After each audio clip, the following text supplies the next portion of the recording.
Under the soft, flickering light of chandeliers that resembled frozen stars, the air inside the Glass Swan, London's most exclusive restaurant, whispered of wealth and quiet power. Each table was an island of influence framed by linen and crystal, where conversation flowed like aged Bordeaux.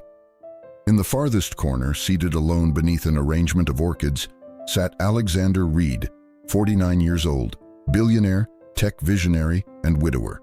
His bespoke Savile Row suit was immaculate, his silver watch gleamed under the light, yet none of it masked the quiet emptiness behind his eyes. Before him, an untouched plate of steak and potatoes steamed gently, the scent rising unnoticed. Across from him, the empty chair was louder than the hushed conversations around him, a cruel reminder of all he had lost 10 years ago, the wife and son he once held dearest, both taken in a single night of twisted metal and shattered glass. His fingers wrapped loosely around the stem of his wineglass when a voice, trembling yet clear, pierced the silence. "Excuse me, sir. May I have your leftovers?" Alexander looked up, startled. Standing beside his table was a young woman, perhaps 19, blonde hair pulled into a weary bun, her coat threadbare, arms wrapped around a baby no older than 8 months. Her eyes met his, not with pity, not with shame, but with quiet defiance and strength, as though she were clinging to the last thread of dignity. It wasn't hunger for herself that brought her here. It was for her child, and in that moment, something within Alexander cracked. Not a dramatic collapse, but a spark flickering in the hollow space where grief had lived for a decade. He didn't say much, just slid the plate toward her with a nod. She didn't devour the food, didn't gobble it down like a desperate woman. Instead, she wrapped it carefully in a clean cloth, like it was treasure. Then she knelt and began to feed her baby with a spoon she'd carried in her pocket. Alexander watched, transfixed as the child cooed with joy over mashed potatoes and gravy, sound so simple yet so profoundly stirring that it pulled at something buried deep within him. It was the smile on the baby's face that shattered his composure, a smile that reminded him so painfully of his own son. That night, Alexander followed her, not out of suspicion but something far stronger, recognition. What he saw as she disappeared into a battered car parked in a back alley was not a beggar, not a fraud. It was a mother surviving with grace, clinging to love in the bleakest of places. And from that one moment, an unexpected whisper in a room full of silence, a journey began.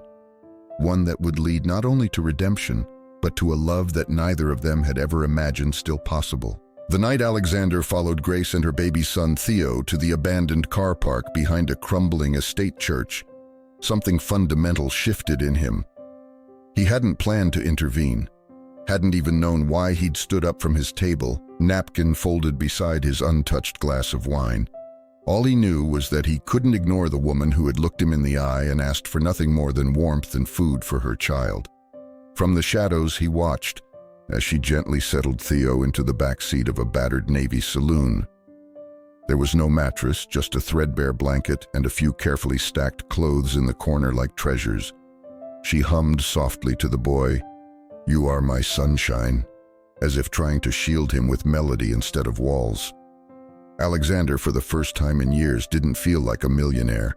He felt like a man looking at a version of love he'd long forgotten, raw, honest, and heartbreakingly pure. Moved beyond words, he didn't approach her that night. Instead, he returned the next morning at dawn, unseen, and placed a canister of baby formula, a pack of nappies, and a warm container of homemade soup by her car. No note, no expectation, just an act. Over the days that followed, these quiet gifts continued, each one a silent offering to a mother who had asked for nothing. He arranged for a GP to visit under the guise of a local outreach scheme. Grace didn't question it. She'd learned that in a world built for others, the rarest kindness often came without explanation. Then, one freezing night, the fragile balance tipped. Theo, feverish and gasping, refused food and cried with a desperation that frayed every nerve Grace had left. When the hospital refused her at the desk due to a lack of insurance or space, she stepped into the cold and sent just 2 words from her old cracked phone, "Help us." 6 minutes later, Alexander's car screeched to a halt. Without hesitation, he carried Theo inside, demanded a doctor, and promised to pay whatever it took. His voice, usually smooth and controlled, was fire. "Treat this child or I will buy this hospital and start again." That night, while Theo slept under medical supervision, Grace allowed herself to fall apart for the first time since becoming a mother. And Alexander, once numb and unreachable, held her without asking for strength, without needing her to be brave, not as a rescuer, but as someone who perhaps for the first time was being saved just as much as she was. As Grace sat alone in the fluorescent-lit corridor of the AAND ward, her baby finally sleeping peacefully after hours of terrifying fever, she allowed herself to exhale, for the first time in what felt like forever. Beside her, Alexander remained silent, not asking questions, not pressing her to explain the mess of her life. He simply stayed. That quiet presence, steady and warm, felt more comforting than any words. For months she had survived on instinct, on grit, on the silent resilience of a mother doing her best with nothing. But in that moment, curled against a man she barely knew, but who had shown up when it truly mattered, Grace no longer felt alone. Her body trembled from exhaustion, her heart aching with a grief she hadn't dared to name, and still, she leaned in. Alexander, too, was changed. Holding Theo in his arms had stirred memories of his own son, lost to tragedy. But more than that, it had awakened something that had lain dormant for years, the ache to protect, to nurture, to love. Grace hadn't asked him to be a hero. She had asked no one for anything. And yet here he was, deeply entangled in the fragile, beautiful life of a woman and her child who had shown him what real strength looked like. She wasn't broken, she was unbreakable. And it humbled him. In the hours that passed, they didn't speak of the future. They didn't speak of love. But something irrevocable shifted. Alexander no longer saw her as a stranger from the street. She was something far more important now, a tether to the present, a mirror of everything he'd once lost and now longed to protect. Grace didn't have answers, but she had something rarer, courage laced with kindness, quiet loyalty in the face of judgment, and a love for her son so powerful that it changed everyone who witnessed it. By dawn, the hospital lights had softened and the chaos calmed. Theo's fever had stabilized, and Grace, still exhausted, looked to Alexander with a kind of wonder, as if unsure whether he would still be there, but he was. Sitting right beside her, still silent, still steady, and in that silence she understood. This man didn't just arrive when things went wrong, he stayed. He chose them, not out of pity, but something deeper, quieter, a need to be part of something real again, something like family. The story of Grace and Alexander took a dramatic turn the moment a blurry photograph began circulating online, capturing the billionaire exiting a hospital with a baby in his arms and a young woman close behind.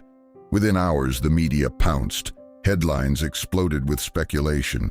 Tech tycoon's secret love, teen mom and the billionaire.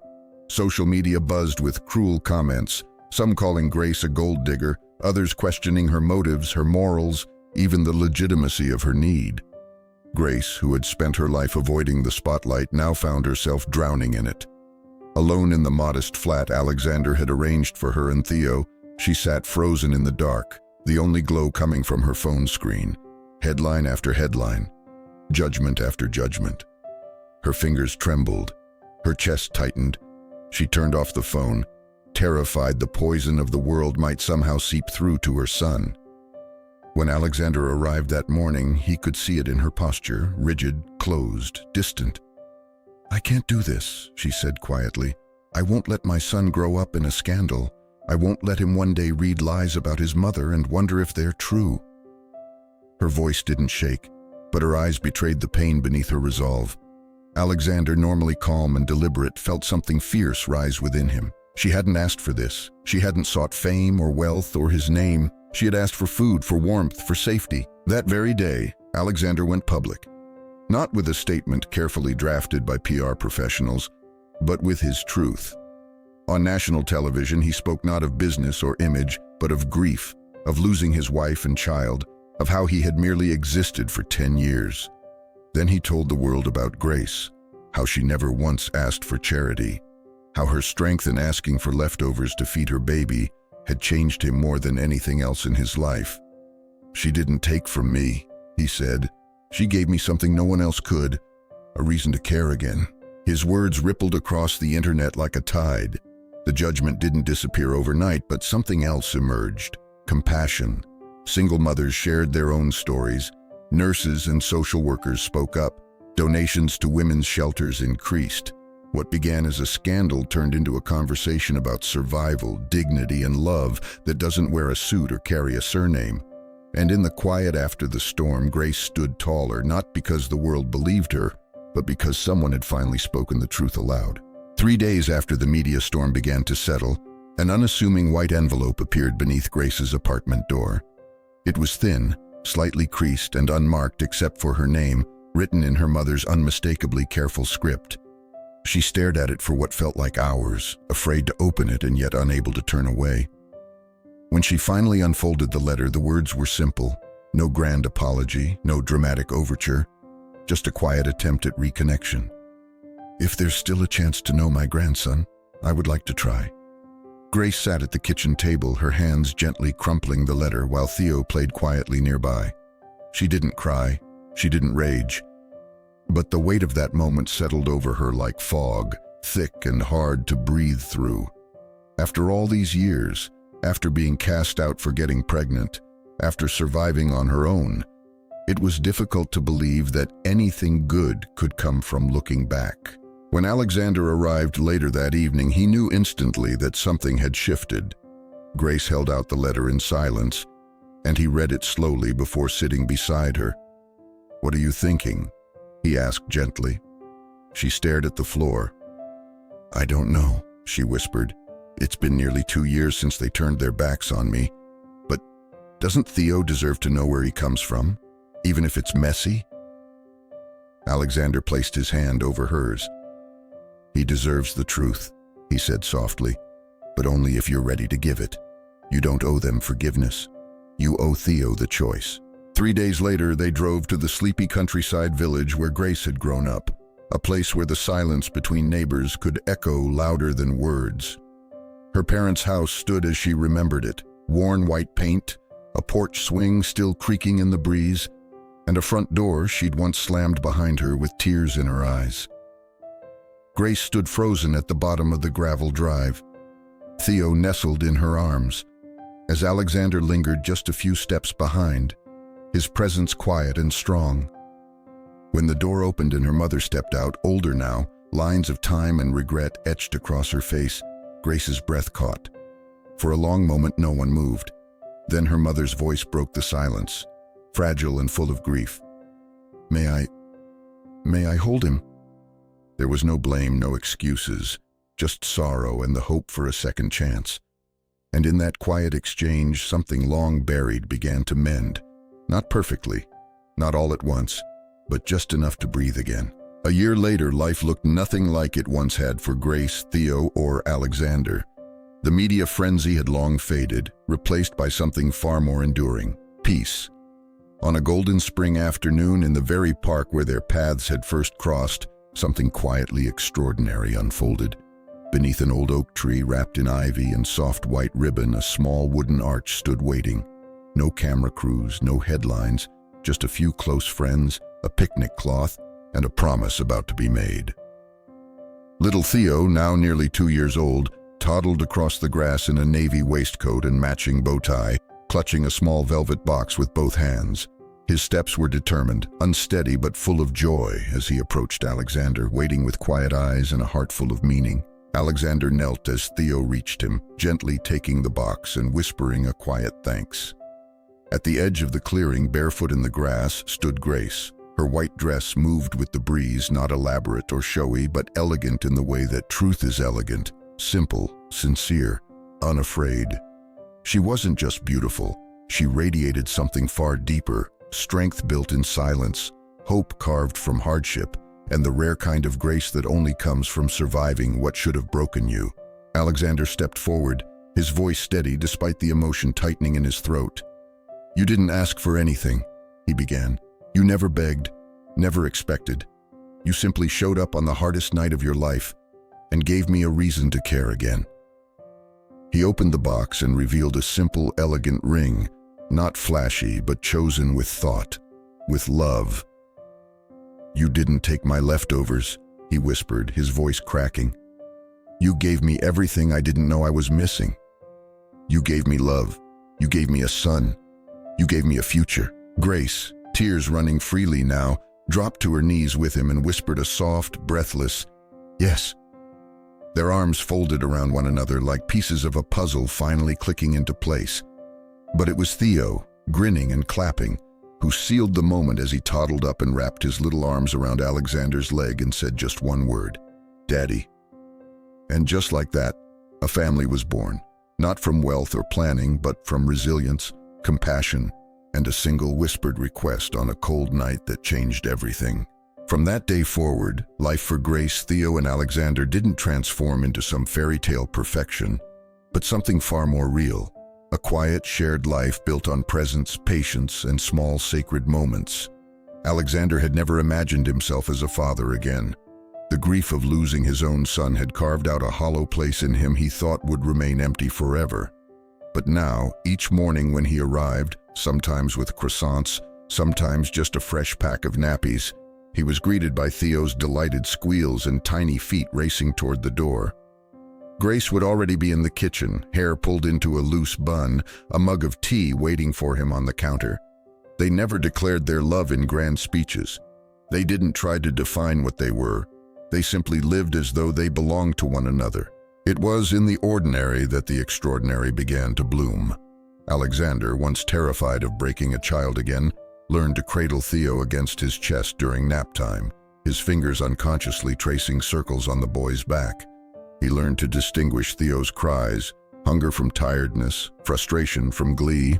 Grace watched him with a quiet kind of awe, not because he was wealthy or powerful, but because he never once tried to fix her. He just showed up, every day, without question, without fail. Their rhythm was slow but sure. Evenings were filled with lullabies and warm baths, storybooks and soft laughter. They shared space, shared burdens, shared joy. And in the spaces where pain once lived, Alexander's loss, Grace's abandonment, something else was taking root. Healing. Grace had never known love that asked for nothing in return. But here was Alexander, not trying to rescue her, not trying to rewrite her past, just standing beside her in the life she was rebuilding, one quiet moment at a time. They weren't in a rush, they didn't need titles. But in every gesture, in the way Alexander kissed Theo's forehead or reached instinctively for Grace's hand across the breakfast table, it was clear. They were becoming a family, not by accident, not by blood, but by choice. And in a world that had once looked down on them both for different reasons, they had found their own way forward. Not loud, not flashy, but steady, honest, and beautifully real. It all began with a single whisper. A question asked not in desperation, but in dignity. "May I have your leftovers, sir?" That quiet moment in a luxury restaurant where a young mother stood in worn shoes and asked only for enough to feed her baby, unraveled an extraordinary journey of love, redemption, and healing. Grace never imagined that a stranger's plate of mashed potatoes would lead her to safety, stability, and ultimately to a family.